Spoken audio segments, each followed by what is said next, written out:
In the early 1980s I became an instructor supervisor and lecturer in rural crafts. I instructed young people with special needs. Some had been on approved schools that could hardly read or write or do maths. Some had dyslexia in both English and maths too, so I had to come up with an idea to teach them. They needed to be firm with them but with love and care too. I used old videos, DVDs, photos and pictures in books to teach them the basics of the different trades that cover rural crafts, and I had them make small models to dry stone walling, hedging, dyking, draining, cutting trees, gardening safely, and also teaching them on health and safety at work and the right way to use tools and many more things. These young people could never go to university or college to teach them. There was a handful control, but in small groups it can be done and they can lead a good life, maybe working on the council or working for a small firm or in odd cases working for themselves.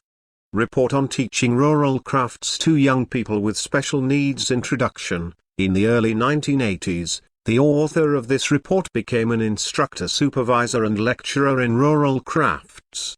The author's primary responsibility was to instruct young people with special needs who had difficulties in reading, writing, and mathematics, including those with dyslexia in both English and maths.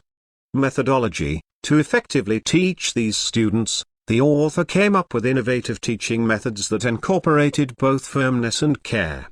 The author used a combination of old videos, DVDs, photos, and pictures from books to introduce the students to the basics of different trades in rural crafts.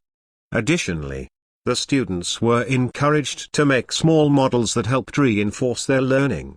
The subjects covered included dry stone walling, hedging, dyking, draining, cutting trees, gardening safely, health and safety at work, and the proper use of tools, among others.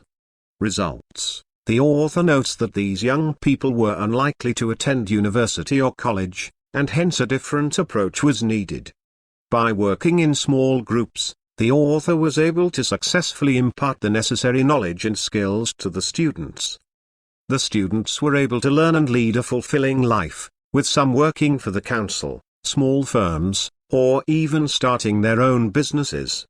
Conclusion. In conclusion, the author notes that teaching rural crafts to young people with special needs can be a challenging but rewarding experience. With the right approach, which includes a combination of firmness and care, it is possible to impart knowledge and skills that can help these students lead a fulfilling life. The author's innovative teaching methods, which incorporated the use of videos, photos, and models, help to engage and motivate the students, leading to successful outcomes. By Donald J., Instructor Supervisor and Lecturer in Rural Crafts.